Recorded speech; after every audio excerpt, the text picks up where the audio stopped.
Welcome to Richer Soul, Steve Anderson. It's great to have you join us today. Rocky, what a pleasure to be a guest on your show. I'm looking forward to our conversation.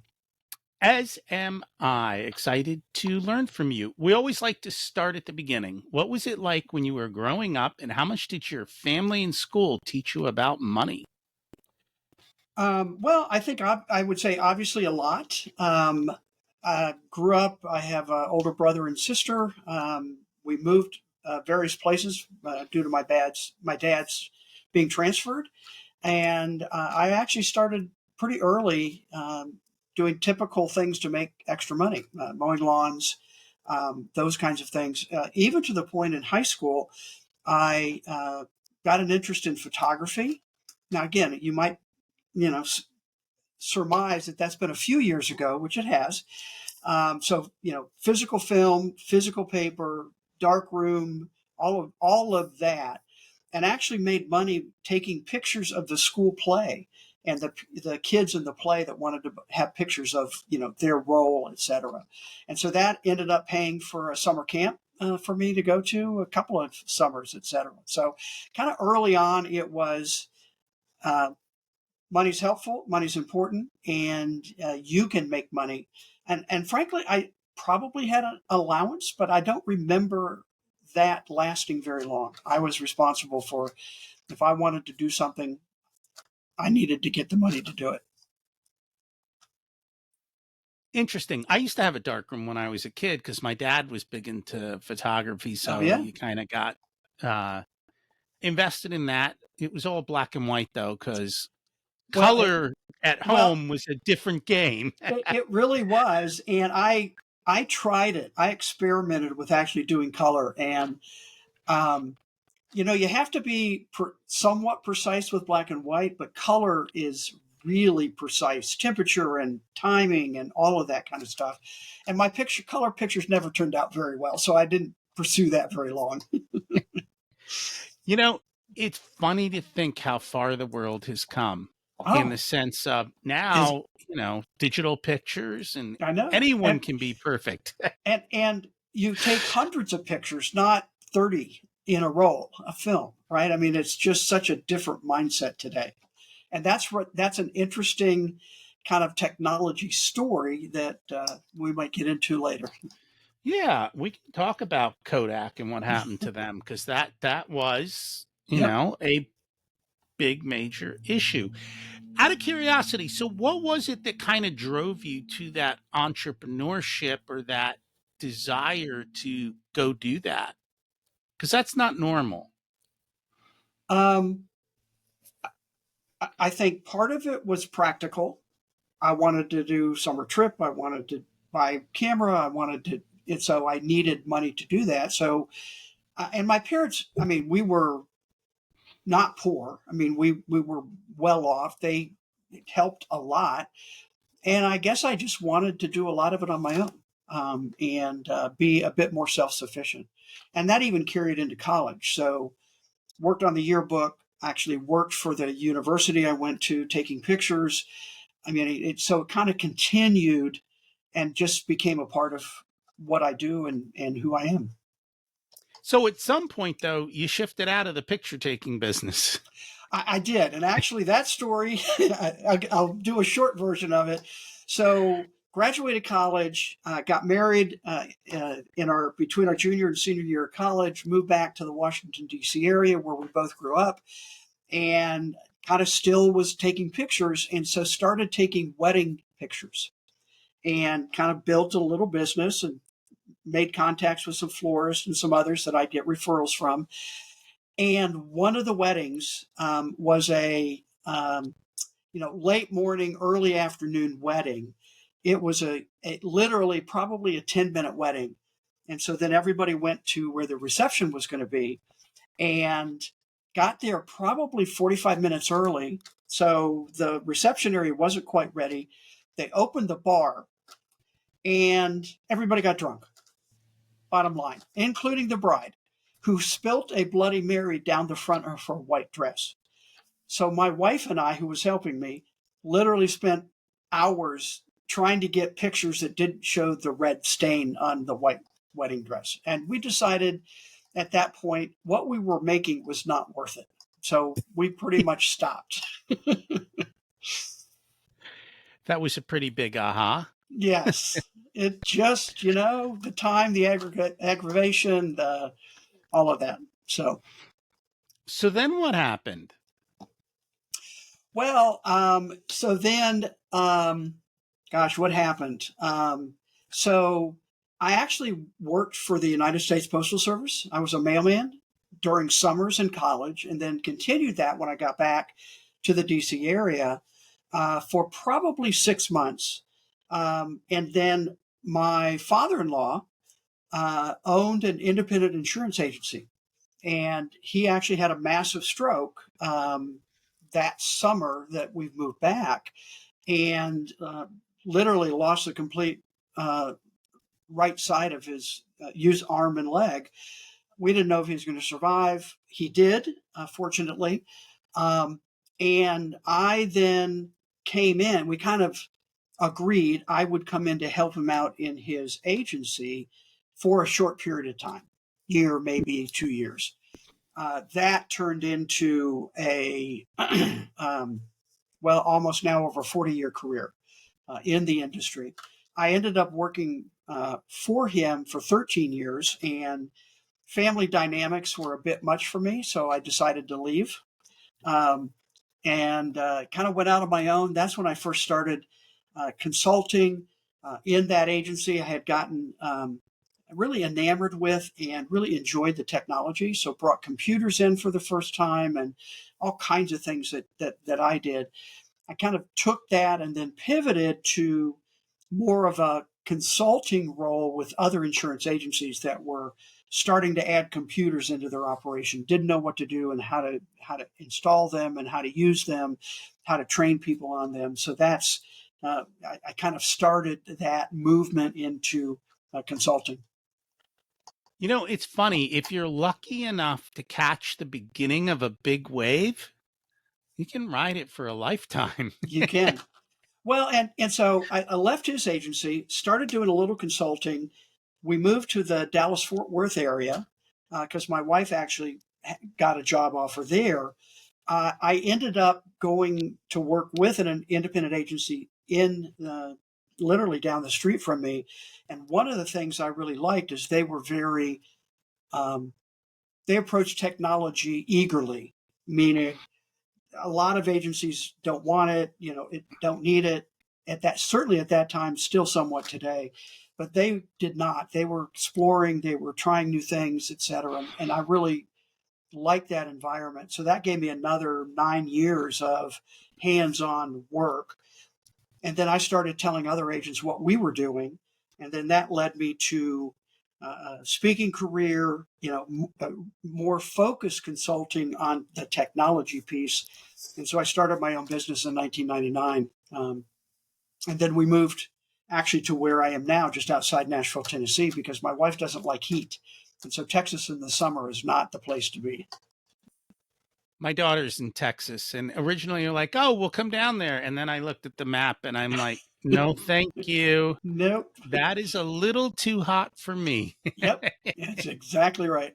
And throughout this time, technology has dramatically changed. And at the same time, technology's changed, in some senses, technology has wiped out companies Yep. and changed the landscape dramatically.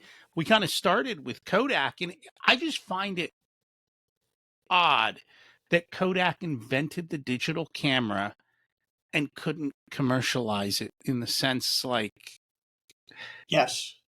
And I think a lot of, so those companies, BlackBerry, Kodak, Sears, I mean, Borders, I mean, there's a whole handful of companies that once were extremely successful and literally are no longer here. And so that question that you just asked, kind of how did that happen or whatever. And I think with Kodak, a lot of people say, they couldn't catch the vision for the digital camera. And I think it was more than that. I think that was part of it. And they literally did invent the digital camera. I mean, it was a box kind of thing. The problem is their entire business was based on a business model that couldn't shift to a digital focus. They almost had to go out of business. Either they had to put themselves out of business and reinvent themselves, or as what happened, people shifted away from film into digital, and other companies, Instagram, etc., came along and were able to monetize that digital piece, but it was a completely different model. And that's a really hard pivot to make. And I keep going back to Clay Christensen's book, The Innovator's Dilemma. And I think that's a real example of that. But frankly, those types of companies is what kind of spurred the question that I started asking, which is the biggest risk agencies face, that was the original thought, is the biggest risk agencies face actually not taking enough risk? Meaning, new technologies continuing to come at them. In the late 90s and early 2000s, the internet. And again, I remember the naysayers. This is nothing, it's a fad, it's not going to be anything, except look at it now. And by the way, I do make a connection to those days to our generative AI conversation today. I'm becoming convinced it's a similar type of technology that will have significant impact in the future. We just don't know what that's going to be right now. But as I examined those companies, and I looked at a lot of them, I also looked at companies that have been successful and continue to be successful, and really wondered, what's the difference? What is it that allows a company to continue to be successful and continue to grow and not fall into that, what actually, oh, I just lost his name. Jim Collins, in his book, Good to Great, calls the doom loop, where they start going down and they cannot turn around and come back. And then they make Hail Mary bets, and they just keep getting deeper and deeper in a hole. So I'll stop there. I know that was a lot. No, and I think and I don't know Kodak's story, but I know corporate America's story, which is you get arrogant and you get afraid, and nobody is willing to risk the change, and they're almost blind to the outcome that's about to smack them in the face. Exactly. And some of those things happen rather quickly. Mm-hmm. And as you were speaking, I was thinking of Netflix. Yeah. So Netflix started as a DVD mailing company. Then they became a streaming company, and then they became a production company. And in the midst of that, they had Roku, and they go, bah, throw this out. We don't want it. Right. And they have really done an amazing job of pivoting through all of that. Well, and I would say they were started as a DVD sales company. They didn't go to the subscription model until after that. And they realized that people weren't going to buy DVDs in the mail. And that's when they started experimenting with the subscription, X number of DVDs per month for a flat rate, because we all remember Blockbuster, right? And the late fees and the bad customer experience when you'd go in and they'd say you have a $25 late fee because this wasn't returned on time. So they got rid of all of that. And you absolutely agree with you. They were able to pivot, one, to experiment, which requires risk taking, which again is kind of back to my thesis that the biggest risk is not taking enough risk, especially when new technology comes along. And DVDs at that time were brand new. They originally started mailing VHS tapes, if you remember the Betamax and all those. And then DVDs came out, they were flat. And they actually experimented mailing those DVDs to see if they would survive the post office. Obviously, they did. And in fact, I've got, you see a red envelope back there. And they just late last year shut down that subscription service because now they're all in on the streaming service. But that, again, if you remember Netflix in the early days, their streaming service is awful. internet was slow, it buffered. I mean, and it wasn't a great experience. But what do we know? The broadband speed continues to get faster and faster and faster. I now have at my house fiber optic with 1 gig up and down. Huge change from those early days. That is a massive change. And I remember in the early days, I was like, how in the world can you mail a DVD and not have the post office break it? Because they didn't even put it in bubble wrap. It was No, just literally it was in a just piece of flat. paper. Well, Yeah. it was flat. It was in it had a plastic cover to it, so that was the protection. But it was a flat envelope. Very absolutely. But then they And got rid of the plastic, didn't they? Didn't they just put it in the paper yes, sleeve then it? they just Yeah. put it in the paper. Yep. And they Yep. figured, well, if you do the odds, if 1 out of 20 break, it's probably cheaper than the and I extra mailing cost and the other stuff. and I remember over the years sending back something that had a CD that had broken, and they just replaced it. Didn't no questions asked. Sent another one. So yes, So and then I'll continue the Netflix story just one more time, one more aspect of it.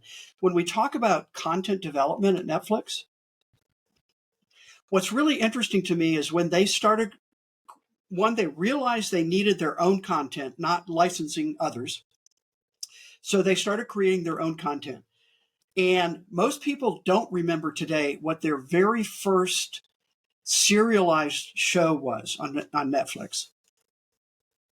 no clue. It was House of Cards. And Mm. what they did when they released the show is they looked at their analytics because they knew what people watched and how long. And what they realized is people watch one episode after another, binge watch. Yeah. And so with House of Cards, they did something that no one else had ever done before. They released all 13 episodes on the same day. So you could literally spend the weekend and go through every episode.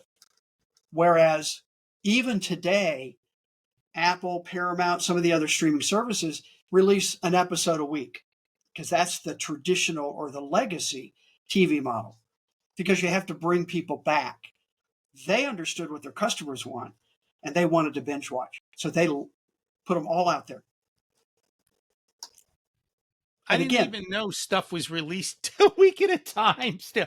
I don't watch enough TV yeah. to notice that. Um yeah, it's been a And, long time. and to me, it's a great example, again, of any business, big or small, understanding their customer and what your customer wants, not what you think you need to do. Because, and again, I'm going to quote Jeff Bezos at Amazon, if it's good for the customer, it'll eventually be good for Amazon. And that mindset is not the mindset that most business owners have today. Anyway, yeah, I'll stop there. Well, they don't even know what their customers want. That's a whole nother story. That is a whole nother story. You've said it a couple times. The biggest risk is not taking risks. So let's dive into that. What do you mean by that? Well, honestly, with any company. So back to the conversation we had about Kodak.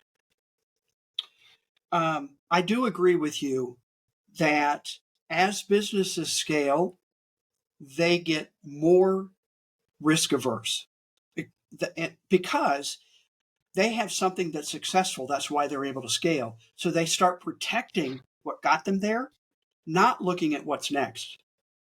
And I think that was the flaw at Kodak. They saw digital camera, but couldn't project that that would replace physical film and chemical and developing. And so they waited too long, and then they couldn't get out of the hole. So back to that innovator's dilemma. And I also say, and let me finish this first thought. When I say risk taking, part of that is experimenting. And so if businesses aren't experimenting with what's new, they're going to be behind. And if you experiment and have an experimentation mindset, you're going to fail. So the corollary side to that is you've got to encourage your employees to experiment and be willing to suffer failures to get to that next big idea that's going to propel you to the next phase of your organization. And again, honestly, I don't think size here matters. Now, a bigger company might have more resources, but it's more of a mindset than it is just money. And I agree with that. I think Kodak was probably at the cusp of what I talk about as a massive generational change. So, what I Mm-hmm. mean about that is if you think about when we were young, the world didn't change that quickly, right? Things were still the same as they were 30 or 40 years ago. And what I've noticed in probably the last 40 years is the rate of change has accelerated so fast that either you're keeping up or you're left behind. And Yep. it's constant now. And at least for our generation, I don't think we were taught that. Like you bought things and you kept them forever. Like today everything is throwaway. Yes. And it's designed for that, you It's, know? yep. Yes, it is. Yep. Massive, massive shift. Huh. So, what inspired you to write the book, The Bezos Letters 14 Principles to Grow Your Business Like Amazon? So, kind of all the things we talked about, as I said, looking at companies that once successful no longer here, looking at companies that continue to be successful, what's the difference? And obviously, I looked at all kinds of different companies, some of which we've talked about. And I looked at Amazon as one of the examples of a company that continues to be successful. And I wanted to understand better why. What is it that they did that's different? And I came across in my research the letters to shareholders that Jeff Bezos wrote. So Amazon went public in 1997. His first letter to shareholders was published in April of 1998. That was a typical time period.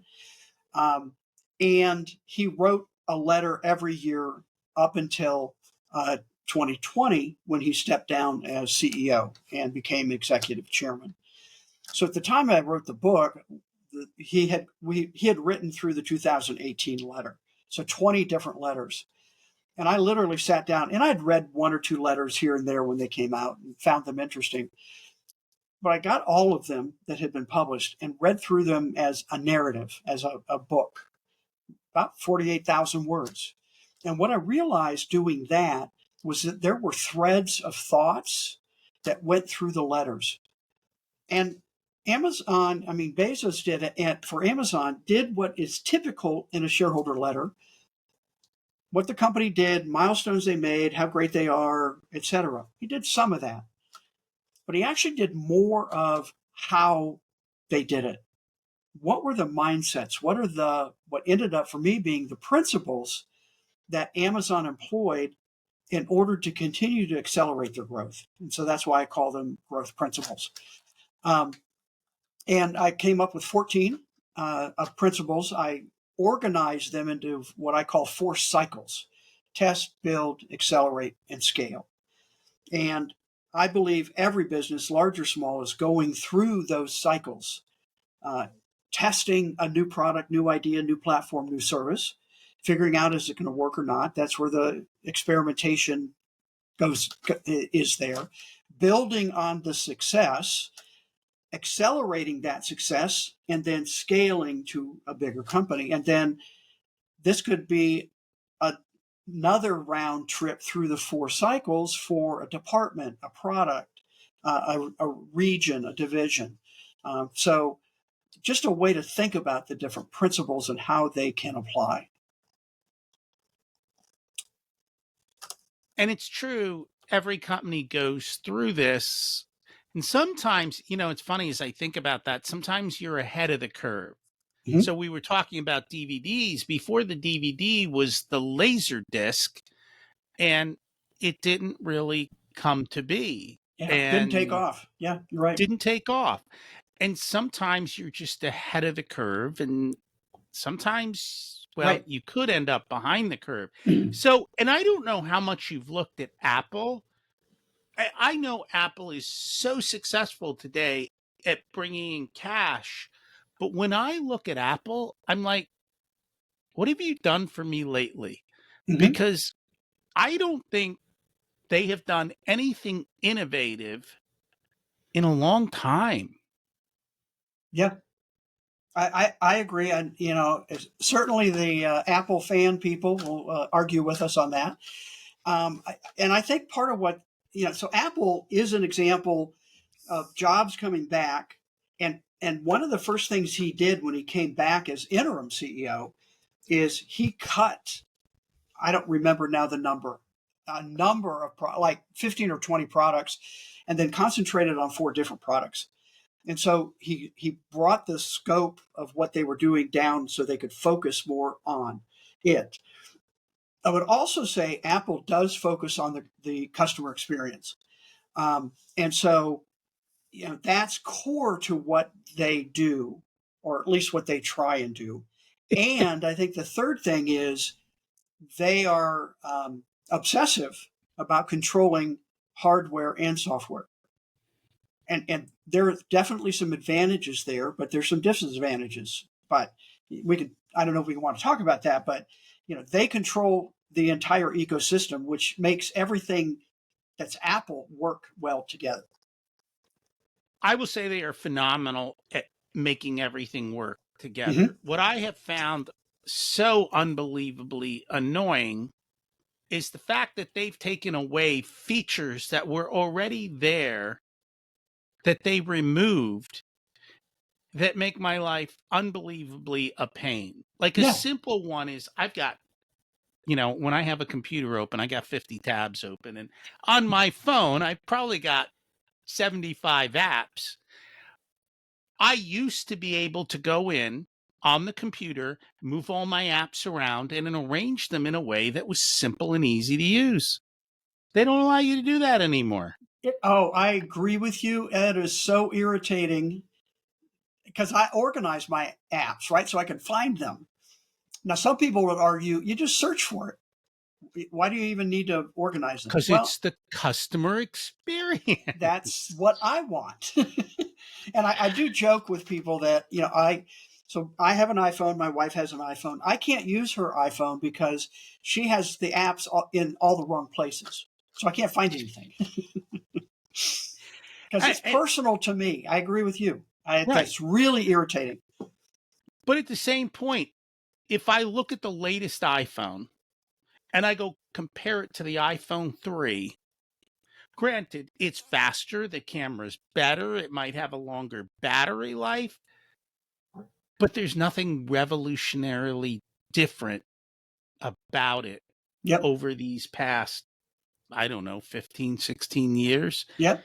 Um, and even I have, because I bought the first iPad and I have a relatively new iPad, but if I put them side by side, You can't tell much difference. I can't tell much difference other Yep. than, this one works faster because I swear they throttle the old one, but I don't know if that's true. Yep. The one thing they've done is they've obsolete their products. Yes. So you can't get support. So you're almost forced to do that. I Right. don't know how much longer they're going to be able to survive if somebody comes along and changes something. Well, and I think, given history, you know, it's going to have, it could take 20 years. But if they Mhm. start getting into that cycle where they just protect what they have and not look at doing whatever new might be, I think it almost becomes inevitable that they go the way of the other companies that have done the same thing. And I think that's the idea of protecting the iPhone, protecting the Mac, protecting the iPad, and incremental improvements. And frankly, that's what I call innovation. And I think what's missing in companies today is invention. Experimentation allows you to invent something new on behalf of the customer, which then gives you the chance to innovate it further. But I think companies are so focused on being innovative, they've lost the spark of invention. Hmm. Let's talk about it.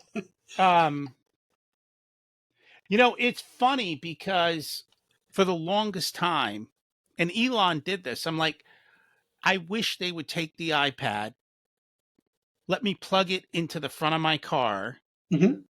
and let it run my car. Like, I don't want all these stupid buttons. Just throw. And then Elon, literally, what he did was he stuck an iPad in a Tesla, and here's your thing, and you let everything run off of that. That's And right. I'm like, it just amazed me that it took Elon breaking the mold to Mm-hmm. get all these other people to follow.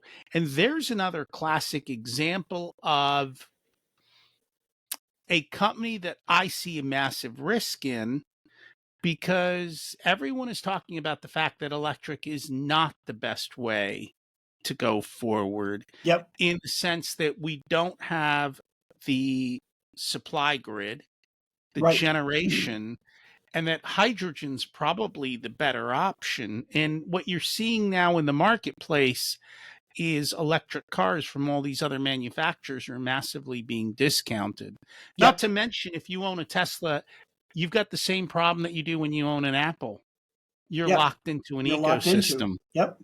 Yep. And with a car, God forbid they make it obsolete. Yes. Absolutely. Yeah. Well, and I think Elon's interesting. He really has invented. I mean, Mhm. SpaceX, the Teslas, and some work well, some don't. The Boring Company. I mean, all of these kind of crazy ideas that he has been at least successful in some of them, getting them implemented. Whether that turns into long-term success, I don't know. And I tend to agree with you on electric. I think um, I've rented a couple of Tesla cars. I thought I wanted one, and I realized I don't, because I actually think they're very uncomfortable. And hearing about the maintenance, and I mean, there are other things that the industry hasn't worked out yet, and charging anxiety, and right, all of those different things. And our grid, right, currently is just not. I don't believe it's able to support the the move to 100% electric everything. And I went and drove a Model Y because that's what Mm-hmm. I was pretty much thinking of getting. Mm-hmm. And then I came to realize something. I wanted the Sport Y, because if you're going to buy a Tesla, you want it to go fast, right? Right. The problem is the Sport Y delivered to me in the Northeast comes with summer tires. So the Oh. moment I bought it, I would have to spend 2,000 something dollars to put winter tires or all seasons on it. Mm-hmm. And the second part, I was like, you know what? This car is not luxurious. Right. And so I ended up buying the BMW, and I have dual power. So it's electric around town and gas Yep. on the road. And I have no anxiety because Yep. when the electric stops working, the gas, I don't even notice. Oh, I ran out of battery, and off I go, and I can drive, and Exactly. it Yep. works like a champ. Yep. So, what is the difference between innovation and invention? The way I think about it and describe it is invention is doing something new. And again, I'll talk a little bit about Amazon. So, Amazon has an experimentation mindset, and that's one of the things that Bezos talks a lot about in the letters. And so, in the test cycle, my first principle is encourage successful failure, meaning if you experiment, you're going to fail. So you actually need to encourage experimentation and be willing to suffer the failures and not punish employees for failures. And that's a key shift for most businesses. But think about even early on, again, late 90s, early 2000s, Internet was gaining in popularity. More and more people were on it, which is why Bezos came up with this idea of having a bookstore with literally unlimited shelf space, that you could buy any book published in the world and get it mailed to you at the time. But one of the big problems was with the internet is you had to put in all your information every time. You had to put in the shipping address, you had to put in the credit card information, you had to, nobody stored it. Friction. Amazon invented one-click shopping. And it was so unique, they actually received a patent on that process. Now, we take it for granted today, but at the time, it was revolutionary, because now a customer could put all their information in, and literally clicking the button, they could buy, because all the information was already there and stored there securely. And talk about Apple. Apple ended up licensing the technology from Amazon to have that same experience on their website. Barnes and Noble tried to duplicate it. Amazon sued them for patent infringement, and Amazon won. That patent ran out several years ago. But again, that's the idea. And I could keep going. I mean, think about, what do I want to say? Think about Prime. Early 2000s. Another big customer friction was getting to that last page before you click place my order and seeing shipping costs that now made your purchase that much more expensive. So friction of abandoning your shopping cart.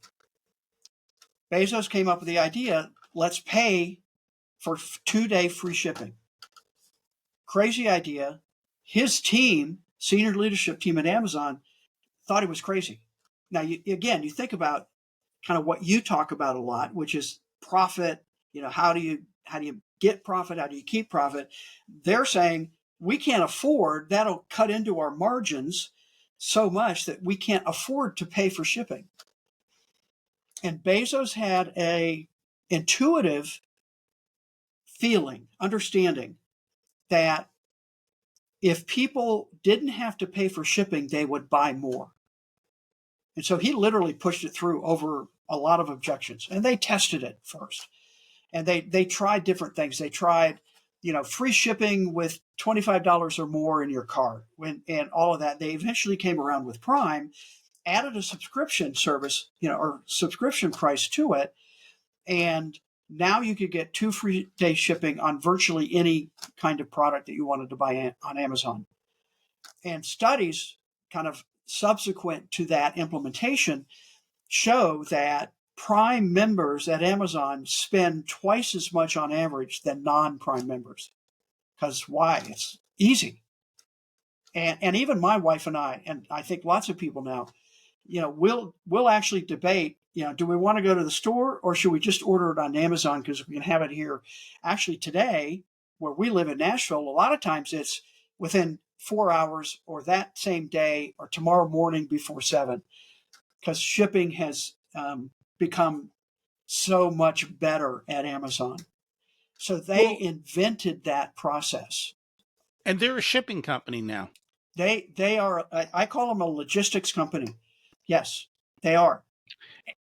And they've done a wonderful job with that. And I watched Bezos' film on how he started Amazon. Uh-huh. And it was incredible to watch the backstory of how he thought through picking a business to build with intention. Because most people just go out, well, I want to do this and sell it, instead of actually taking the time to reverse engineer everything. Yep. To make it work for what he wanted to do, and how he built it. And then I know, and you can probably talk to this, it's that long-term thinking, which most businesses are focused on the quarter, Correct. not on long-term growth, which is why I think Warren Buffett does so well. He doesn't care about the quarter. He's looking at a lifetime of forward thinking.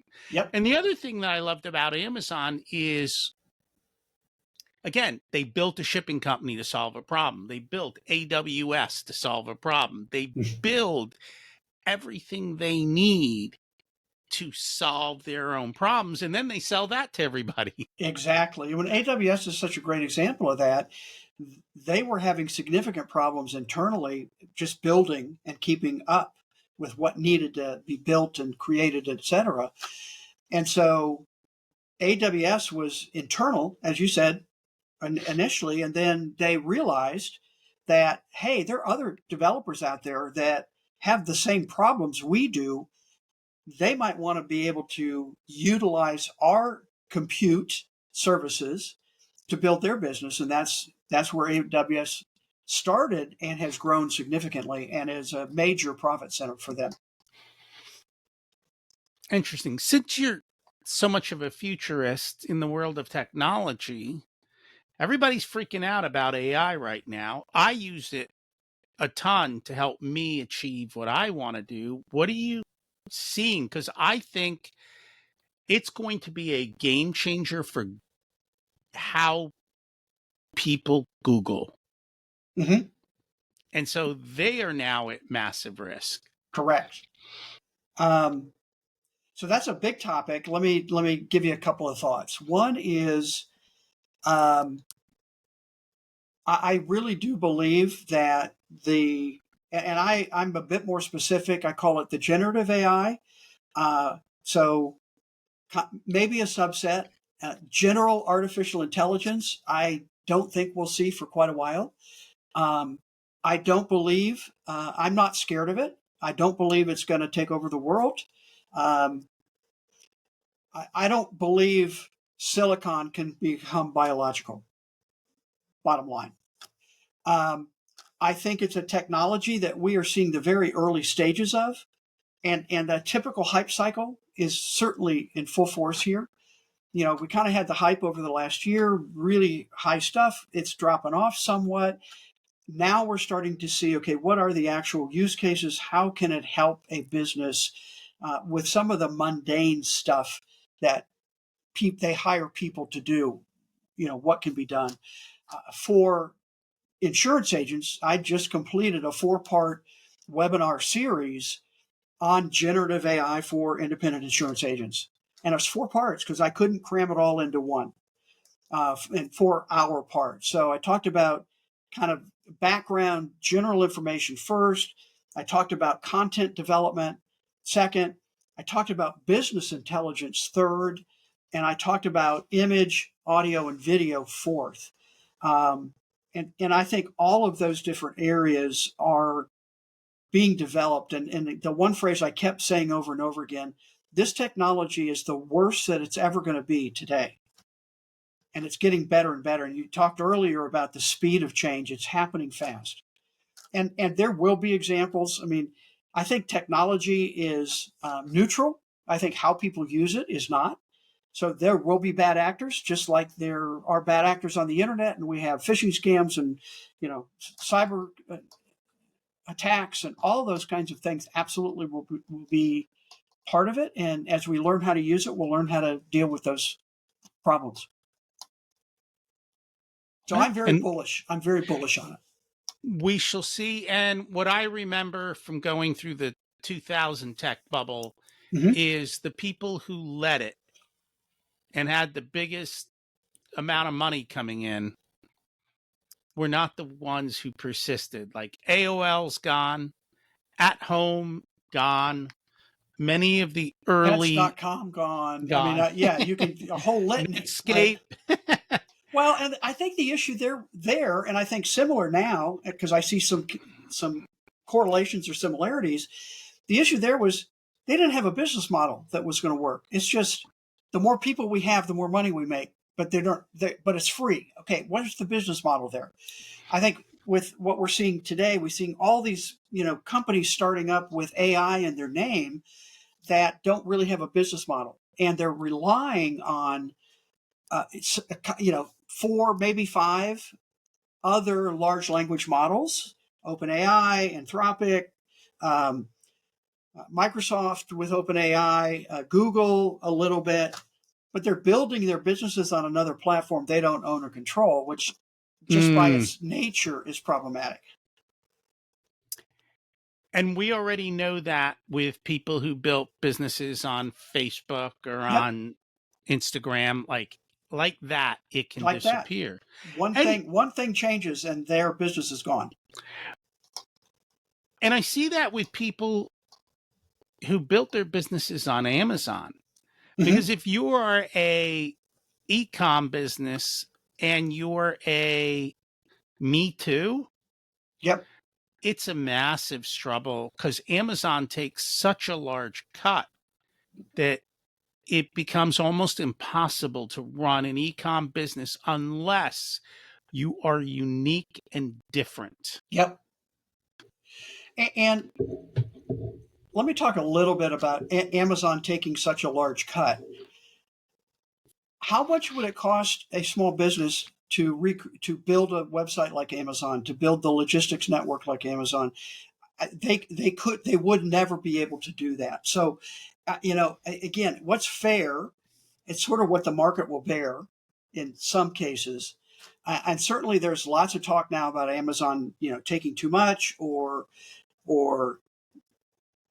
not supporting the third party marketplace, et cetera. But they made a big bet on that early on. Another example of inventing something new. Who in their right mind would let their competitors on their own website to sell? But again, Bezos said, if it's better for the customer, it'll be better for us eventually. And they build services that others can't. They build the infrastructure that others can't. Um, so, yes, to some extent, and they need to be held accountable if they're doing something not right. And these businesses wouldn't even have the opportunity otherwise. Mm. And it always amazes me how Sears fell apart Yep. because they had technology early on. I could walk into Sears and I'm like, I need a part for my lawnmower, and they could go into their computer and they'd know all the lawnmowers I bought, Mm-hmm. and they knew who I was and how I purchased and what I was doing, and yet they did nothing with that data. And Right. they were the original mail order I company. was going to say, I was just going to say that they created the mail order business before, internet and all of that. And they successfully transitioned from that to physical retail stores. They didn't transition from physical retail stores to online stores. And, we could talk about all the potential reasons why, but that's just another example of, you know, uh, not taking enough risks and ultimately that being your biggest problem. Hmm. So I know one of the principles I think that came out throughout the book constantly is every day is day one. It is. It's that beginner mentality. Yep. So it's one of my favorite. I mean, again, there are 14 principles, and part of what I want to say is the principles stand on their own and they interact with one another, and this one is absolutely true. So it's my principle number 14. It's in the scale, that final cycle, and it started with that first 1997 letter, and Bezos' mindset at that time, and actually throughout his career as CEO. And it's this. Here's what he wrote. He said, "It's day one for the internet." Now, remember, this is 1997, and it really was, right? Nobody really knew at that point what the internet was going to be. Day one for the internet and for Amazon.com if we execute well. So that was kind of that first piece. And then every subsequent letter that he wrote, two things. One is he always attached that original 1997 letter because it had three different sections, all very foundational to Amazon. And he always referenced back to that letter. And the second thing is, starting with 1998, he had some form or version of the phrase, "It's still day one." Even with all of the challenges we faced, it's still day one. And And again, it's that mindset of when you walk into your business, big or small, every morning, do you walk in as if it was your first day of a new business? You still have that excitement and that desire to serve customers and that feeling that this is going to be built into something great.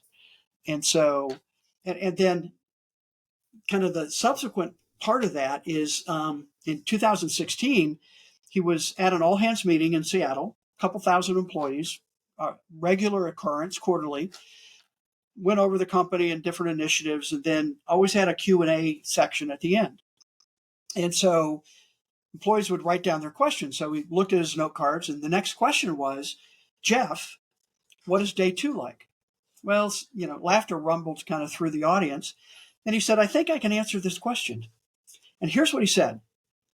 Day 2 is stasis, followed by irrelevance, followed by excruciating, painful decline, followed by death. And then he paused and ended with, that's why it's always day 1. Now, I want people to go back to what we talked about earlier between Kodak and Sears, maybe Apple at some point. Are they in that day 2 cycle?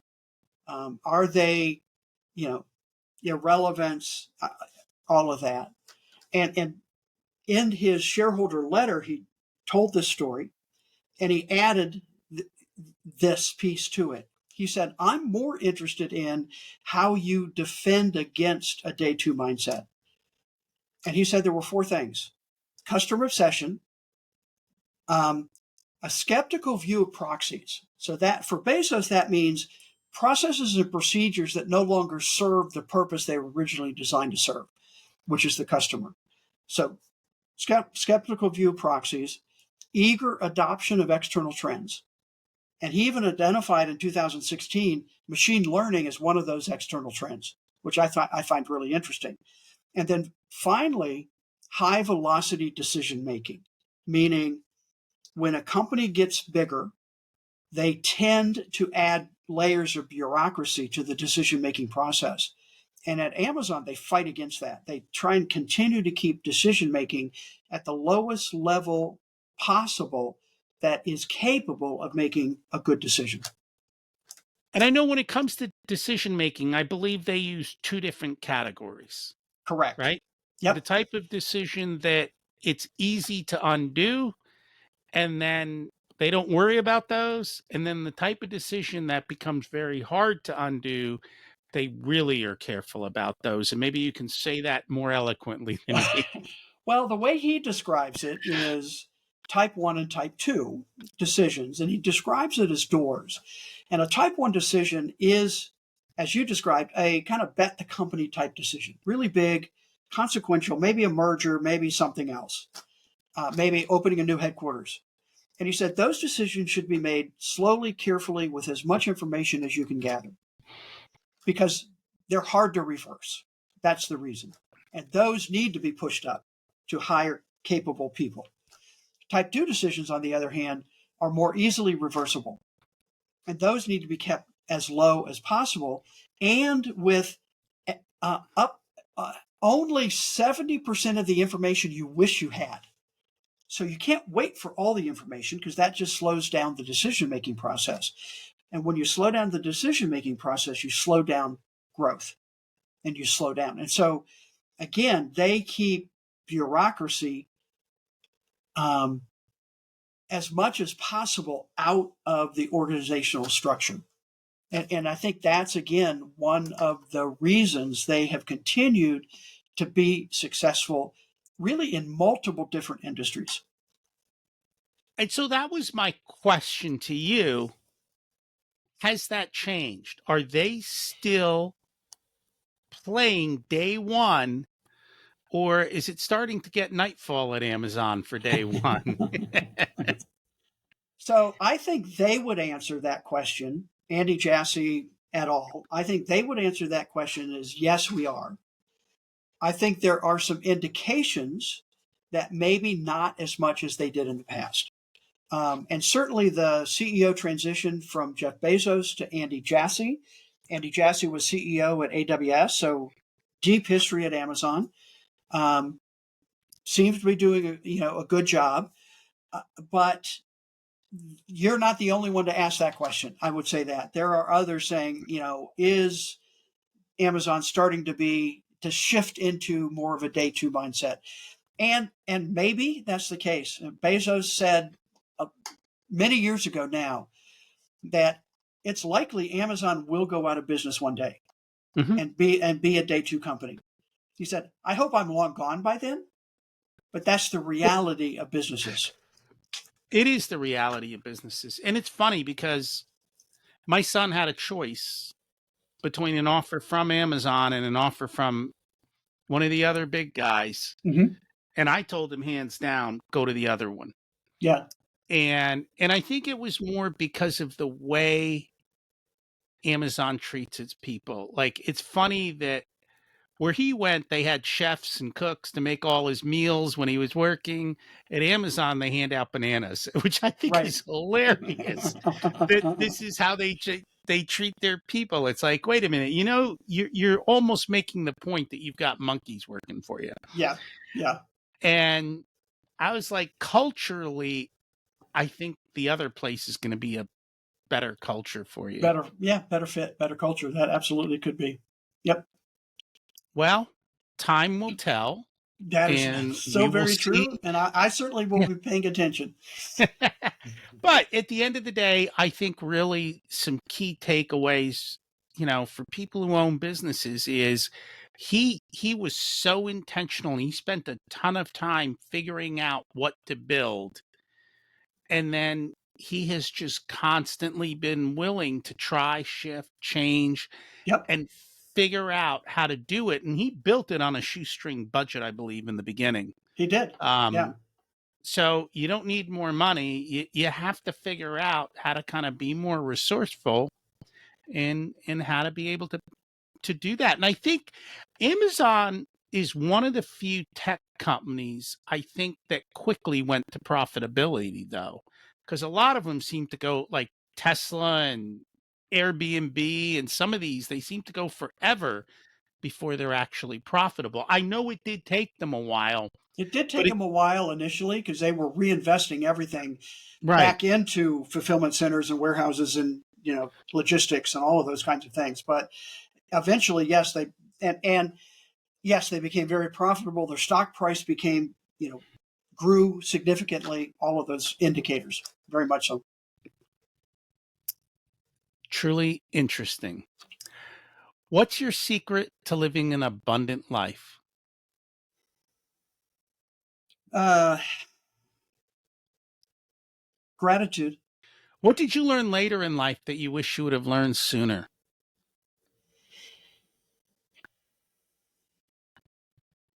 A couple things come to mind. I probably the one I'm going to pick is persistence. If you were to give an 18-year-old one specific piece of wisdom, what would it be? Um, Experiment and don't be afraid of failure. Or to put it in one, don't be afraid of failure. If people would like to learn more about the book and learn more about you, what's the best place for them to do that? So the book is available on Amazon, no shock there. And the more information about the book is at thebezosletters.com website. And then you can contact me through that website or through LinkedIn, which is my primary social platform. And if you are listening to this, want to connect with me, just let me know, and I'll be happy to do that. Thank you so much for joining us today. Rocky, thanks so much for having me. Thanks for checking out this unedited video of the Richer Soul podcast. You can find the full episode along with all the back episodes at richersoul.com. This podcast is brought to you by Profit Comes First, where we help business owners to have a more profitable and growing business so they can live the life of their dreams. Check that out as well wherever you listen to all this content.